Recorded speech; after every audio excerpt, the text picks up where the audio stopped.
ஓம் ஞானமூர்த்தீஸ்வரர் சமேத முத்தாரமனை போட்டு அனைவருக்கும் வணக்கம். அனுபவம் மற்றும் அருளாக்கு ஜீவர் செந்தில்குமார் முத்தாரமன் பேசுகிறேன். இந்த பதிவில் வந்து 12 ராசியில் பிறந்த அன்பர்களுக்கும் சரி, அவங்க வீட்டில் வந்து பூஜை அறையில் வந்து எந்த மாதிரி பொருட்களை வச்சா உங்களுக்கு வந்து அதிர்ஷ்டம் பாக்கியம் கிடைக்கும் அப்படிங்கிறத வந்து தெளிவாக சொல்கிறேன். நண்பர்கள் வீடியோ முழுமையாக பாருங்கள். சரி, இந்த 12 ராசியை நம்ம எப்படி தெரிஞ்சுக்கிறது அப்படின்னா, எல்லாருக்குமே வந்து ஒரே ராசி ஒரே இலக்கணம் வருவதில்லையே.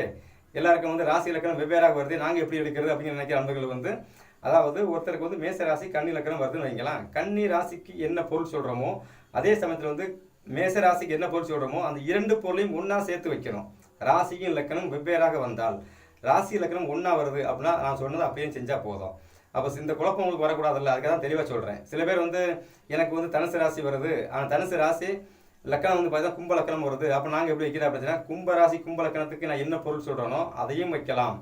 தனுசு ராசி சொல்கிறோம்ல, தனுசு ராசிக்கு என்ன பொருள் சொல்லுமோ அந்த இரண்டு பொருளையும் ஒன்றாக சேர்த்து வைக்க வேண்டும். ஏன்னா ராசியும் லக்கணம் வெவ்வேறாக இருந்தால், ராசி அப்படிங்கிறது உடல், லக்கணம் அப்படிங்கிறது உயிர். அப்போ ரெண்டையும் ஒன்றா சேர்த்து வச்சாதான் அந்த ராசி அந்த சாதகட்டம் இயங்க ஆரம்பிக்கும். இது போல் நீங்கள் வைக்கும்போது தான் உங்களுக்கு வந்து அதிர்ஷ்டம் கிடைக்கும். அப்போ நம்மளுக்கு வந்து சில பேர் ராசிக்கு மட்டும் வைப்பீங்க, லக்கணத்துக்கு வைக்க மாட்டீங்க. அப்போ என்ன ஆகும்? மூளை வேலை செய்யும், சரிங்களா? மூளை வேலை செய்யாது, உடம்பு மட்டும் தான் வேலை செய்யும். உடம்பு மட்டும் வேலை செய்ய என்ன பண்ணுறது? அப்போ இந்த இடத்துல வந்து நீங்கள் இரண்டையும் கலந்து ஒரு சேர வைக்கும்போது உங்களுக்கு வந்து லாபங்கள் மிகுதியாக இருக்கும்.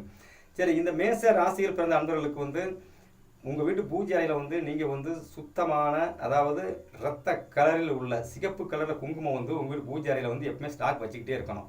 1 கிலோ 2 கிலோ வாங்கி பூஜை அறையில் வச்சுருங்க. ஏன் இப்போ பூஜை அறையில் வைக்கணும்னா, இந்த மாதிரி மேலே பூஜை அறையில் சாமி போட்டால் வச்சு அதுக்கு மேலே வந்து கீழே ஒரு மஞ்சள் துணி விரித்து அதுக்கு மேலே வந்து அந்த குங்குமத்தை கொட்டி வச்சுருங்க. வேலை முடிஞ்சது. பூஜை அறையில் குங்குமம் இருந்த மாதிரியும் ஆச்சு, நீங்களே எடுத்து பூசுன மாதிரியும் ஆச்சு, இறைவனுக்கு வந்து அந்த அந்த குங்குமத்தை வந்து நீங்கள் அபிஷேகத்துக்கு கொடுத்த மாதிரியே ஆச்சு, சரிங்களா? அடுத்து வந்து சந்தன கட்டை ஒன்று வீட்டில் வந்து பூஜையில் வாங்கி வச்சுருங்க. சந்தன கட்டை ஒன்று பூஜையில் வாங்கி வச்சு அந்த சந்தன கட்டை இறைவனுக்கு போட்டோ வந்து நேரத்தில் போட்டு வைப்பீங்கள்ல, வைக்கும்பொழுது அதை தேய்ச்சி அதிலேருந்து வர்றதை எடுத்து வைங்க. நீங்களும் அதை வந்து பூஜை அறைக்கு யூஸ் பண்ணதுக்கப்புறம் அதை வந்து நீங்கள் கொஞ்சம் பூஜை அறையிலேருந்து எடுத்து தனியாக வச்சுட்டு அதை நீங்கள் யூஸ் பண்ணி வைக்கலாம். அப்புறம் சாமிக்கு வைக்கும்போது அதை எதையும் நீங்கள் எடுத்து ஒன்றா மாற்றி வைக்கக்கூடாது, சரிங்களா? அடுத்து வந்து ரிஷபராசி. இந்த ரிஷபராசியில் பிறந்த அன்பர்களுக்கு வந்து பச்சை கற்பூரம் எப்போவுமே வந்து வீட்டில் பூஜை அறையில் வந்து நல்லா கேளுங்க. பச்சை கற்பூரம் வந்து உங்கள் வீட்டில் வந்து பூஜை அறையில் வந்து எப்போவுமே நிறைய இருந்து கொண்டே இருக்க வேண்டும்.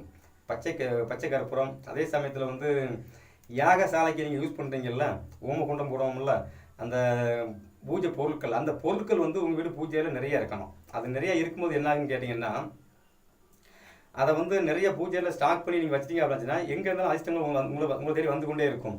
சரி, நீங்கள் சொல்கிற மாதிரி எல்லாமே வச்சாச்சப்பா, அந்த பொருள் என்ன பண்ணுங்க கேள்வி வரும்ல.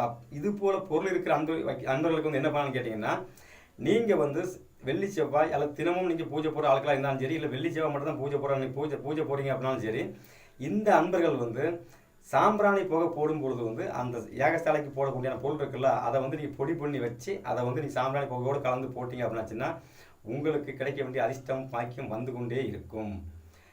அடுத்து வந்து வீட்டில் வந்து அடிக்கடி வந்து ஒரு சொம்பு பால் உங்கள் வீட்டில் வந்து பூஜை அறையில் நீங்கள் வச்சு அதை எடுத்து நீங்கள் குடிக்கலாம். அது உங்கள் விருப்பம் செஞ்சுக்கலாம், சரிங்களா? இது அதிர்ஷ்டத்தை கொடுக்கும்.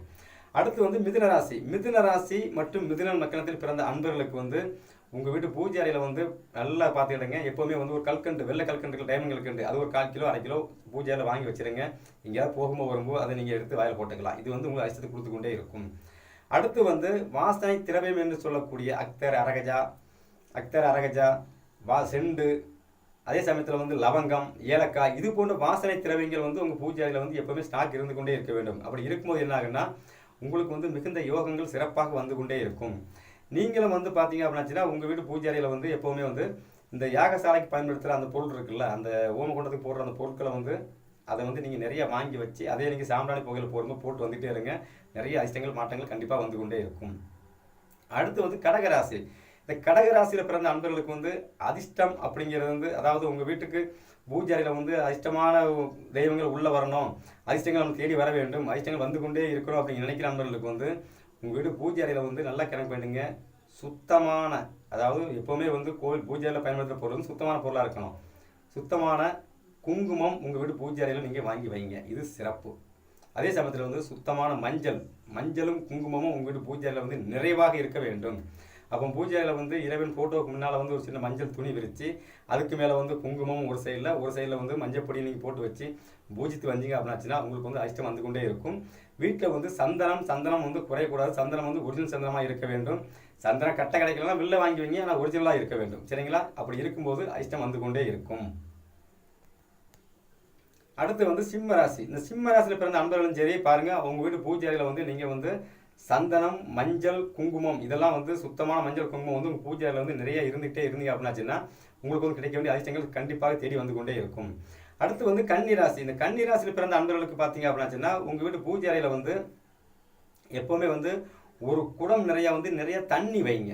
தண்ணி வைக்க முடியல அப்படிங்கிற அன்பர்கள் வந்து பார்த்தீங்க அப்படின்னாச்சுன்னா தண்ணிக்கு நாங்கள் எங்கே போகிறது அப்படின்னு கேட்காதுங்க. தண்ணியெல்லாம் வந்து சுத்தமான தண்ணி கிடைக்கும். சரி, சுத்தமான தண்ணி கிடைக்கல அப்படின்னாச்சுன்னா சுத்தமான பன்னீர் இருக்குல்ல, சுத்தமான பன்னீர் வாங்கி ஒரு சின்ன மண் கலசம் ஒன்று வாங்கி அதில் வந்து ஊற்றி வைங்க, நிறைவாக ஊற்றி வைங்க. இது உங்களுக்கு ஐஸ்வர்யத்தை கொடுத்து கொண்டே இருக்கும். சரிங்களா? அடுத்து வந்து துலாம் ராசி. துலாம் ராசியில் பிறந்த அன்பர்கள் வந்து வீட்டில் வந்து யாகசாலைக்கு யூஸ் பண்ணுற போடக்கூடிய பொருட்கள் அனைத்துமே வச்சு உங்கள் வீட்டு சாம்பிராணி புகை போடும்போது அதை நீங்கள் தொடர்ச்சியாக போட்டு வந்துகிட்டே இருங்க. மீதி பொருளை வந்து பூஜை அறையிலே வந்து நீங்கள் பத்திரமா வைங்க. பூஜை அறையில் வந்து எப்போவுமே இந்த பொருட்கள் வந்து உங்களுக்கு வந்து மிகுதியாக உங்கள் பூஜை அறையில் இருக்கும்போது உங்களுக்கு கிடைக்க வேண்டிய பாக்கியங்கள் அனைத்தும் கிடைத்து கொண்டே இருக்கும். அடுத்து வந்து உங்கள் வீட்டில் வந்து பூஜை அறையில் வந்து நீங்கள் வந்து பச்சை கற்பூரம் சொல்கிறோம்ல, பச்சை கற்பூரம். இந்த பச்சை கற்பூரம் வந்து வீட்டில் பூஜை அறையில் வந்து நீங்கள் ஒரு 50 கிராம் 100 கிராம் கட்டி ஒரு கட்டி பெரிய கட்டியை வாங்கி பூஜை அறையில் வச்சுருங்க. அதிர்ஷ்டம் வந்து கொண்டே இருக்கும். பண வரவு பொருளாதாரம் சிறப்பாக இருந்து கொண்டே இருக்கும். அடுத்து வந்து விருச்சிக ராசி. இந்த விருச்சிக ராசி பிறந்த அன்பர்களுக்கு வந்து வீட்டில் வந்து நல்லா கனெக்ட் பண்ணுங்க. பூஜை அறையில் வந்து எப்போவுமே வந்து சந்தனம், குங்குமம் இதெல்லாம் வந்து எப்போவுமே நிறைய இருக்கணும். சந்தனம், மஞ்சள் பொடி, சந்தன கட்டை இதெல்லாம் வந்து உங்கள் பூஜை அறையில் வச்சு அதை வந்து நீங்கள் பூஜை அறையில் வந்து நீங்கள் வச்சுட்டாலே தெய்வங்கள் எங்கே இருந்தாலும் உள்ளே வந்துடும். சரிங்களா? அதிர்ஷ்டமான கிரகங்கள் உள்ளே வந்துடும். அதிர்ஷ்டம் கொடுக்க வேண்டிய கிரகங்கள் உள்ளே வந்துடும். பாக்கியங்கள் கிடைச்சி கொண்டே இருக்கும். அதே சமயத்தில் வந்து நீங்கள் வைக்கிற அந்த குங்குமம் வந்து ரத்த கலரில் இருக்கணும். சுத்தமான குங்குமமாக இருக்கணும். கலப்படம் இல்லாமல் சில குங்குமம்லாம் வச்சிங்கன்னா நெத்தியில் வச்சுன்னா ஏன்டா வச்சோன்னு தோணும். அந்த மாதிரி குங்குமத்தெல்லாம் பூஜையில் வைக்காதுங்க. சுத்தமான பொருட்களை பயன்படுத்துங்கள். உங்களுக்கு வந்து அதிர்ஷ்டம் வந்து கொண்டே இருக்கும்.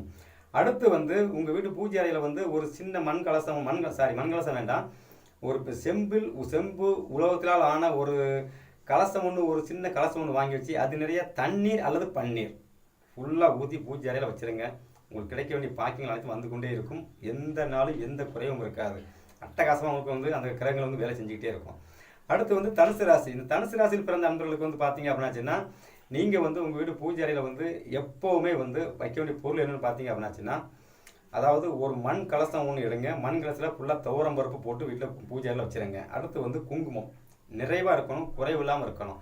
அடுத்து செந்தூரமும் நீங்கள் வீட்டில் பூஜையில் வாங்கிக்கலாம். செந்தூரம் ஆஞ்சநேயர் சாத்திரம்லாம் செந்தூரம், அந்த செந்தூரமும் உங்கள் பூஜை அறையில் வந்து கொஞ்சம் மிகுதியாக இருந்துகிட்டே இருக்கணும். இந்த மாதிரி பொருட்கள் வீட்டில் பூஜையில் இருக்கும்போது என்ன ஆகுன்னா உங்களுக்கு கிடைக்க வேண்டிய அதிர்ஷ்டங்கள் பாக்கியங்கள் உங்களுக்கு தேடி வந்து கொண்டே இருக்கும். ஒரு நாளும் குறைவில்லாத நல்ல பலன் கிடைத்து கொண்டே இருக்கும்.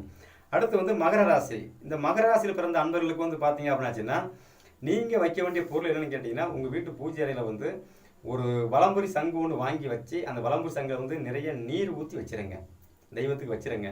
வச்சுட்டு அதை நீங்கள் வணங்கிட்டு வாங்க. அதே சமயத்தில் வந்து உங்கள் வீட்டு பூஜை அறையில் வந்து கல்கண்டு, அக்தர், அரகஜா, ஏலக்காய், லவங்கம் இது போன்ற வாசனை திரவியங்கள் வந்து உங்கள் வீட்டு பூஜை அறையில் வந்து மிகுதியாக, அதாவது எல்லாருமே ஒரு 50 கிராம் வாங்கி நீங்கள் பூஜை அறையில் வந்து ஒரு மஞ்சள் துணி விரிச்சு அதை நீங்கள் வச்சுட்டீங்க அப்படின்னாலே போதும். அதிர்ஷ்டங்கள் உங்கள் வீட்டுக்குள்ளே இருக்கும். வெளியே எங்கேயுமே போகாது. பாக்கியங்கள் வந்து கொண்டே இருக்கும். அடுத்து வந்து கும்பராசி. இந்த கும்பராசியில் பிறந்த அன்பர்களுக்கு வந்து கும்பராசி மற்றும் கும்பலக்கணம் நான் சொல்கிறது எல்லாமே ராசி லக்கணம் எல்லாம் சேர்த்தா சொல்லிட்டு இருக்கிறேன். இதில் வந்து ராசி லக்கணம் வெவ்வேறாக இருக்கிறவங்க வந்து நான் ஏற்கனவே சொன்ன மாதிரி பொருட்களை வந்து நீங்கள் மாற்றி சேர்த்து வச்சுக்கலாம். சரிங்களா? கும்பராசியில் பிறந்தவங்க வந்து உங்கள் வீட்டில் வந்து அதிர்ஷ்டம் உங்களுக்கு தேடி வரணும் அப்படின்னா நீங்கள் வந்து ஒரு 100 கிராம் எடை உள்ள ஒரு பச்சை கற்பூரம் ஒன்று வாங்கி அது பூஜை அறையில் வந்து சாமி படத்துக்கு முன்னால் வச்சுருங்க. சரி, பூஜை அறையெல்லாம் நீங்கள் நினைக்கிற மேலே நாங்கள் பூஜைலாம் போட்டு நாங்கள் சாமிலாம் கும்பிட்றது இல்லையாப்பா, சும்மா ஏதோ கடமை செஞ்சுருக்கோம் அப்படின்னாச்சுன்னா கன்னி மூலையில் உங்கள் வீட்டோட கன்னி மூலைன்னு சொல்லக்கூடிய தென்மேற்கு மூலையில் வந்து ஒரு 100 கிராம் கட்டி இந்த பச்சை கற்பூரம் கட்டி ஒன்று வாங்கி வச்சுருங்க. சிறப்பாக இருக்கும். அதிர்ஷ்டம் வந்து கொண்டே இருக்கும். அடுத்து வந்து வீட்டுக்குள்ளே பார்த்தீங்க அப்படின்னா அந்த பூஜை அறையில் வந்து கல்கண்டு, ஏலக்காய், சரிங்களா, கல்கண்டு, ஏலக்காய், வலம்புரி சங்கில் தண்ணீர் வச்சு வைக்கிறது. வீட்டுக்குள்ளே வந்து லவங்கம் சம்பந்தப்பட்ட அதாவது வாசனை திரவியங்கள், அக்தர், அரகஜா போன்ற வாசனை திரவியங்கள் வந்து உங்கள் வீட்டு பூஜை அறையில் நீங்கள் வச்சுட்டீங்க அப்படின்னாச்சுன்னா அதிர்ஷ்டங்கள் கண்டிப்பாக உங்கள் கூடவே இருக்கும். பாக்கியங்கள் வந்து கொண்டே இருக்கும். அடுத்து வந்து மீனராசி. இந்த மீன ராசி மற்றும் மீன லக்கணத்தில் பிறந்த நண்பர்களுக்கு வந்து நல்ல கணக்கு வேண்டுங்க. உங்கள் வீட்டில் வந்து உங்கள் வீட்டுக்குள் இருக்கிற பூஜை அறையில் அதாவது எப்போவுமே வந்து ஒரு செம்பு நிறையா தண்ணீர் இருந்து கொண்டே இருக்க வேண்டும். அது வந்து வெள்ளி செம்பாக இருந்தாலும் சரி, பித்தளை செம்பாக இருந்தாலும் சரி, சரிங்களா. செம்பில் ஆன அதாவது செம்பு போன்ற உலோகத்தினால் ஆன பொருளாக இருந்ததுன்னா ரொம்ப சிறப்பு. பித்தளையை விட செம்பு சிறப்பு. அதே சமயத்தில் வந்து வெள்ளி கிண்ணமாக இருந்தாலும் சரி, அது நிறைய நீங்கள் தண்ணீர் அல்லது பன்னீர், தண்ணீர் அப்படிங்கிறது வந்து ஓடுற ஆற்றுலேருந்து எடுத்துகிட்டு வந்து தண்ணி வந்து வச்சிங்க அப்படின்னா ரொம்ப சிறப்பு. பட்டை கலப்பம் உங்களுக்கு அதிர்ஷ்டம் வந்து கொண்டே இருக்கும். பன்னீராக இருந்தாலும் சிறப்பு. பன்னீர் இருந்தாலும் கெட்டு போகாத அளவுக்கு நீங்கள் அதை நீங்கள் உங்கள் வீட்டில் பூஜையில் வச்சிங்க அப்படின்னாச்சுன்னா நல்ல வருமானங்கள், பொருளாதாரம், பாக்கியங்கள் சிறப்பாக வந்து கொண்டே இருக்கும். அடுத்து வந்து உங்கள் வீட்டில் வந்து ஓடுற நீர்லேயும் தண்ணி எடுத்து வைக்கலாம் அந்த இதில், இல்லைனா கிணத்துலேருந்து தண்ணி எடுத்து வைக்கலாம். கிணத்துலேருந்து தண்ணி எடுத்து வச்சுக்கலாம். தண்ணி எப்பவுமே உங்கள் வீட்டு பூஜையில் வந்து ஒரு எதில் எந்த பொருளை வைக்கிறீங்களோ ஒரு கிண்ணத்தில் அந்த கிண்ணம் நிறைவாக தண்ணி இருந்து கொண்டே இருக்க வேண்டும். அதே சமயத்தில் வந்து உங்கள் வீட்டு பூஜை அறையில் வந்து குங்குமம், உங்கள் வீட்டு பூஜையில் வந்து குங்குமம் வந்து எப்போவுமே பூஜையில் வந்து நிறைவாக இருக்க வேண்டும். குங்குமம் இல்லாமல் உங்கள் பூஜை அறை இருக்கக்கூடாது. குங்குமத்தோடு இருந்தீங்க அப்படின்னாச்சுன்னா கண்டிப்பாக உங்களுக்கு வந்து நிறைய லாபங்கள், அதிர்ஷ்டங்கள், பாக்கியங்கள் எல்லாமே வந்து கொண்டே இருக்கும். அதே கூடவே வந்து பார்த்தீங்க அப்படின்னாச்சுன்னா துவரம் பருப்பு, சிகப்பு துவரம் பருப்பாக இருந்தாலும் சரி, இல்லை நம்ம நாட்டு துவரம் பருப்பாக இருந்தாலும் சரி, துவரம் பருப்பு வந்து ஒரு சின்ன மண் கிண்ணத்தில், மண் குடுவையில் வந்து போட்டு ஃபுல்லாக நிறைவாக போட்டு நீங்கள் பூஜையில் வச்சிங்க அப்படின்னாலும் உங்களுக்கு கிடைக்க வேண்டிய பாக்கியங்கள் அனைத்தையும் உங்கள் வீடு தேடி அந்த கிரகங்கள் வந்து கொண்டு கொடுத்துக்கிட்டே இருக்கும். பூஜை அறையிலும் தெய்வங்கள் நிரந்தரமாக இருந்து கொண்டே இருக்கும். சரி, இப்போ நான் வந்து விவரமாக சொல்லிட்டேன் யார் யாருக்கு எப்படி எப்படி செய்யணும் அப்படிங்கிறத வந்து குழப்பத்தை தெளிவாச்சு மறுபடியும் சொல்லிடுறேன். உங்களுக்கு ராசியும் லக்கணம் ஒன்றாக இருந்தால் நான் சொன்ன விஷயத்தை அப்படியே நீங்கள் எடுத்துக்கலாம். ராசி வேறு லக்கணம் வேறு இருந்ததுன்னா உங்களுடைய ராசி, உங்கள் ராசிக்கு நான் என்ன பலன் சொல்லியிருக்கிறேனோ அதையும், சரிங்களா? உதாரணமாக வந்து இப்போ கன்னி ராசி அப்படின்னு எடுத்துக்கிடுங்க. கன்னி ராசி மீன லக்கணம் கணக்கு வைங்க. மீன லக்கணத்துக்கு மீன ராசிக்கு என்ன பொருள் சொல்லியிருக்கணும் அந்த பொருளையும், கன்னி ராசிக்கு என்ன பொருள் சொல்லியிருக்கணும் அந்த பொருளையும் ஒன்றா சேர்த்து பூஜையாரில் வைக்கணும். அப்போ தான் அது வந்து அந்த ராசிக்கும் லக்கணம் ஒன்றா சேர்ந்து உங்களுக்கு வந்து வலுவாக உங்களுக்கு கொடுக்கக்கூடிய பாக்கியங்களை கொடுக்கும். ராசியை மட்டும் கையில் பிடிச்சி மரம் ஏறினா மரம் ஏற முடியாது. ராசியை லக்கணம் சேர்த்து ஒன்றா பிடிச்சி நீங்கள் செஞ்சால் மட்டும்தான் சக்ஸஸாக பண்ண முடியும். சரி, இதை வந்து நீங்கள் தொடர்ச்சியாக செஞ்சுட்டு வந்துகிட்டே இருங்க. இது தொடர்ச்சியாக செய்யும்போது உங்களுக்கு கிடைக்க வேண்டிய பாக்கியங்கள் அனைத்தும் உங்களை தேடி வந்து கொண்டு இருக்கும். இது என் அனுபவத்தில் எடுத்த நான் ஒரு சில பரிகாரங்கள், சரிங்களா? எதுவுமே நான் வந்து எதையும் பார்த்து படித்து சொல்கிறதில்ல. என் அனுபவத்தில் ஒரு சில விஷயங்களை தான் வந்து என் அறிவுக்கு எட்டியார் போல் நான் எத்தனை தகுந்த மாதிரி வந்து நடந்த விஷயத்தில் நான் கேல்குலேஷன் பண்ணி நான் உங்களுக்கு சொல்லிட்டு இருக்கிறேன். செஞ்சு பாருங்கள், பலன் சிறப்பாக இருக்கும், மிகுதியாக இருக்கும், அட்டகாசமாக இருக்கும், சரிங்களா? எல்லோருக்கும் என் தாய் முத்தாரம்மன் அருள் பரிபூர்ணமாக கிடைக்கட்டும். நன்றி, வணக்கம்.